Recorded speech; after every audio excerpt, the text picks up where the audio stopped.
하나님의 말씀 봅니다. 하나님의 말씀은 출애굽기 21장 1절에서 11절 구약성경 113쪽입니다. 내가 백성 앞에 세울 법규는 이러하니라. 내가 히브리 종을 사면 그는 6해 동안 섬길 것이요 7째 해는 몸값을 물지 않고 나가 자유인이 될 것이며 만일 그가 단신으로 왔으면 단신으로 나갈 것이요 장가들었으면 그의 아내도 그와 함께 나가려니와 만일 상전이 그에게 아내를 주어 그의 아내가 아들이나 딸을 낳았으면 그의 아내와 그의 자식들은 상전에 속한 것이요 그는 단신으로 나갈 것이로되 만일 종이 분명히 말하기를 내가 상전과 내 처자를 사랑하니 나가서 자유인이 되지 않겠노라 하면 상전이 그를 데리고 재판장에게로 갈 것이요 또 그를 문이나 문설주 앞으로 데리고 가서 그것에다가 송곳으로 그의 길을 뚫을 것이니라. 그는 종신토록 그 상전을 섬기리라. 사람이 자기의 딸을 여종으로 팔았으면 그는 남종과 같이 나오지 못할지며 만일 상전이 그를 기뻐하지 아니하여 상관하지 아니하면 그를 속량하게 할 것이나 상전이 그 여자를 속인 것이 되었으니 애국인에는 팔지 못할 것이요 만일 그를 자기 아들에게 주기로 하였으면 그를 딸같이 대우할 것이요 만일 상전이 다른 여자에게 장가들지라도 그 여자의 음식과 의복과 동침하는 것은 끊지 말 것이요 그가 이 3가지를 시행하지 아니하면 여자는 속전을 내지 않고 거저 나가게 할 것이니라. 아멘. 20장에서 10계명을 주었습니다. 이것은 일반 율법 이렇게 율법 중에 아주 기본이 되는 것을 우리는 10계명 이렇게 이야기합니다. 그리고 오늘 21장은 21장부터 24장까지인가요? 이제 이 10계명을 주고 이스라엘 백성들이 어떻게 살아가야 되느냐 이것을 규례 이렇게 이야기했습니다. 그래서 규례는 구체적으로 상황별로 정리해서 이런 경우는 어떻게 해라 이런 경우는 어떻게 해라 하는 법입니다. 그런데 이 법을 정하는 근본 원리가 있다 하는 겁니다. 이 10계명도 마찬가지고요. 이 규례도 마찬가지고요. 우리는 흔히 약자보호법 그렇게 이야기합니다. 아무리 약한 자를 어떻게 보호할 것이냐라는 기본 정신을 담고 있다. 그래서 그것을 오늘 존중과 배려라는 말로 오늘 포함 제목을 정했습니다. 그래서 아무리 약한 자도 존중하고 배려하는 이 법의 원리가 이렇게 돼 있다 하는 걸 근본적으로 생각하고 오늘 말씀을 보면 되겠습니다. 오늘 21장에서 1절에서 11절은 종에 관한 법, 12절에서 27절은 폭행에 따른 처벌, 그리고 28절에서 36절은 개인적인 상해 및 손상에 관한 법을 다루고 있습니다. 여호와 하나님의 고유한 품성과 거룩함을 강조하기 위해 우상 숭배를 금하고 제단을 쌓는 규례를 선언한 다음 그게 지난 시간에 배운 20장 22절에서 26절입니다. 이어서 본문은 모세가 종을 어떻게 해방해야 하는지에 관한 구체적인 법규를 만들었습니다. 그래서 이것으로 쭉 이어지는 거예요. 그래서 여기에서 법규로 번역되는 말은 미시파트라는 말인데 미시파트라는 말은 본래 정의라는 뜻을 가지고 있다. 규례라는 기본법은 히브리어를 그대로 하면 정의다. 무슨 이야기예요? 정의는 언제 이루어져요? 약자를 보호하고 서로 존중과 배려하는 가운데 정의가 이루어지고 있다. 그래서 규례라는 말 자체가 정의, 이렇게 해석하면 된다 하는 겁니다. 그러면 오늘 성서는 뭡니까? 정의예요. 이스라엘의 모든 법은 정의를 세우기 위한 것이다. 우리는 이렇게 이해하면서 오늘 본문 말씀을 봅니다. 자, 세 번역으로 좀 쉬운 성경으로 번역해 오늘 말씀을 잘 이해할 것 같아서요. 세 번역으로 봅니다. 내가 백성 앞에서 공포하여야 할 법규는 다음과 같다. 법규, 규례 이랬습니다.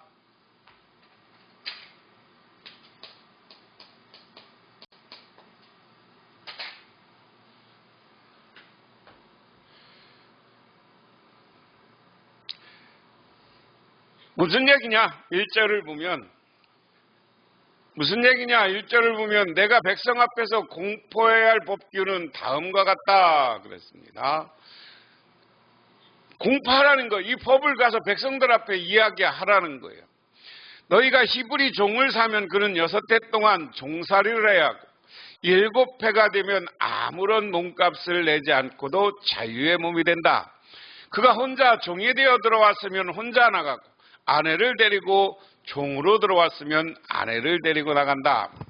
자, 이스라엘은 재밌는 절기가 있죠. 7이 되면 안식일이 있습니다. 그 다음에 7년이 되면 안식년이 있어요. 그리고 7을 7 곱하고 그 다음 해가 되는 희년이 있습니다. 여기에서 안식년과 희년의 법규는 뭐냐면 회복에 대한 이야기예요. 이제 이스라엘 사람들이 출애굽해서 나왔단 말이에요. 출애굽해서 나왔는데 이제 이스라엘 백성들끼리 공동체를 이뤄. 그런데 이스라엘 백성들은 어때? 애굽에서 종살이 하던 사람이야. 그런데 이스라엘 백성들이 새로운 공동체를 이루면 이 종을 영원한 종으로 삼지 말라. 보느니 원치 않으면 이 사람들이 이스라엘 사람들은 400년 동안 종살이하고 대를 이어서 종살이했어요. 그래서 대를 이어서 종살이하는 걸 막았고 나중에 이스라엘 백성들이 출애굽하고 그 다음에 가나안 땅을 점령했을 때 7년이 되면 농사도 멈춰요. 그것은 휴경을 했어요. 농사를 짓지 않았단 말이에요. 같은 땅도. 그리고 이 안식년이 보면 다 재산을 돌려주는 것이고 완전히 희년이 되면 모든 재산을 원래 그 가문 사람들에게 다 돌려줘야 되는 거예요. 그 이스라엘 백성들의 원칙이에요. 왜 이런 법을 정했느냐? 근본적으로 이스라엘 백성들은 하나님이 땅을 주었고 근데 그의 실수와 부모의 실수, 본인의 실수와 여러 가지 때문에 오늘 재산을 잃고 종살이 할 수밖에 없어. 그러면 이 사람들에게 새로운 기회를 한 번 더 준다는 의미가 있습니다. 그래서 오늘 히브리 남자종, 히브리 사람이 너희들에게 종으로 왔을 때 어떻게 할 거냐? 그는 7년이 지나면 풀어줘라. 아내와 같이 들어왔으면 풀어줘라. 그 다음에 회복을 이야기해. 그러나 그의 주인이 그에게 아내를 주어서 그 아내가 아들이나 딸을 낳으면 그 아이들은 주인의 것이므로 그는 혼자 나간다. 자, 아내를 데리고 왔으면 아내까지 데리고 나가 7년이. 근데 자기가 주인한테 왔을 때는 총각이었어. 그래 주인이 여자를 주고 아내를 주고 거기서부터 애를 낳아서 자녀들을 낳았어.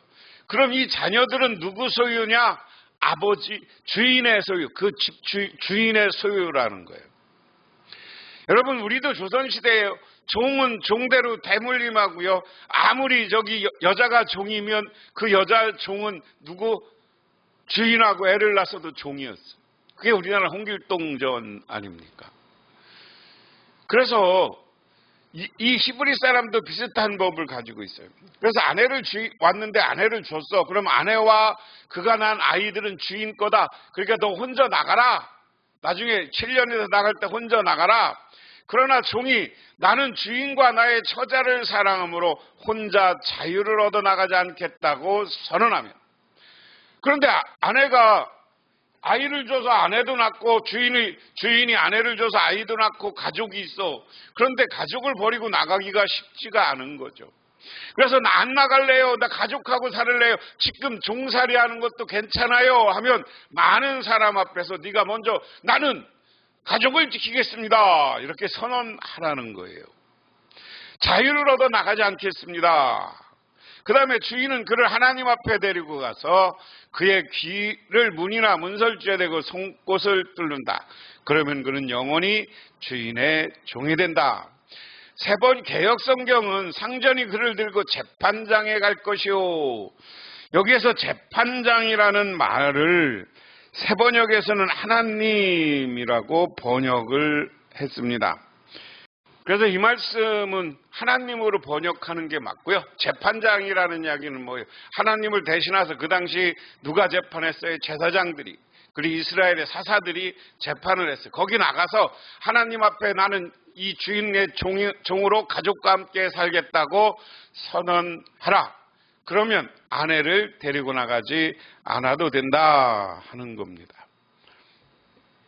그래서 6절의 재판장이라는 단어는 본문에 엘로힘, 즉 하나님으로 되어 있어서 재판장에게 데려나가 길을 뚫는 의식을 행한다. 그러면 평생도록 상전을 섬긴다라는 것은 하나님의 제사장 앞에 나가서 길을 뚫으라는 거예요. 하나님 엘로힘이라는 건 하나님을 대신하는 제사장, 재판장을 이야기합니다. 그래서 주인의 종이 된다 하는 겁니다.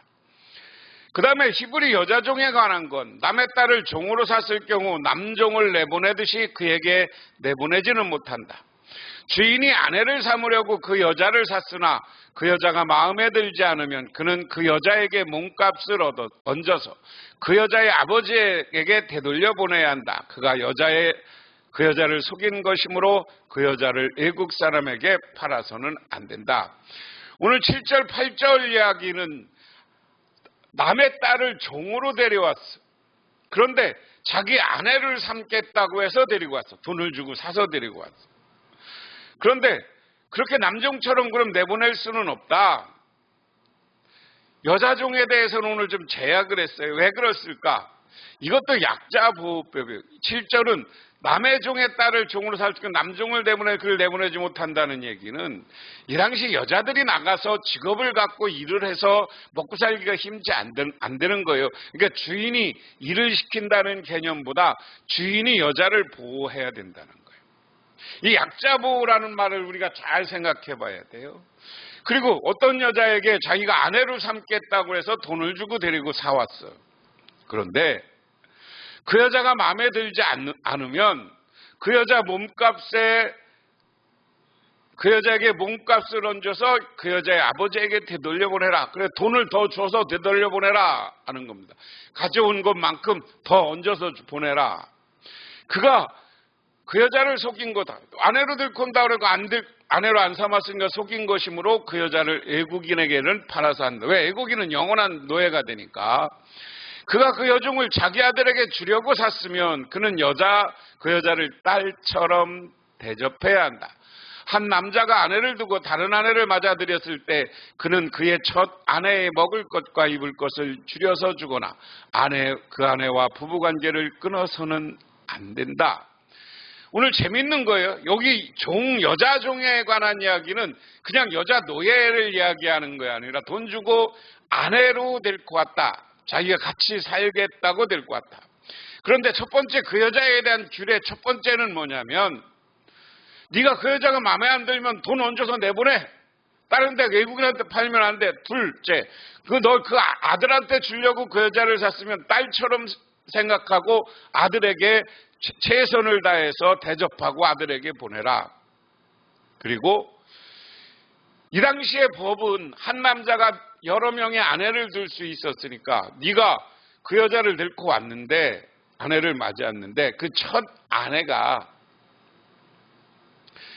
다른 아내를 맞았다고 해서 내버려서는 안 된다. 집에 두고 먹을 것과 입을 것을 다 베풀어 주고 그리고 그에게 죽은 것, 부부관계, 성관계도 끊으면 안 된다 하는 겁니다. 아랍 사람들, 특히 이슬람교를 믿는 사람들도 똑같아요. 아내가 4명까지 둘 수 있다는 거예요. 이슬람 율법은. 근데 절대로 첫째 아내는 버리면 안 돼.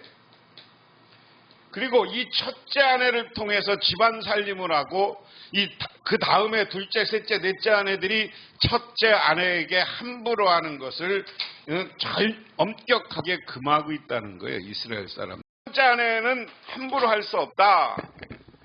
그가 그의 첫 여자에게 이 3가지 의무를 다하지 않으려면 그 여자를 자유롭게 풀어주고 아무런 몸값도 받지 않아야 된다.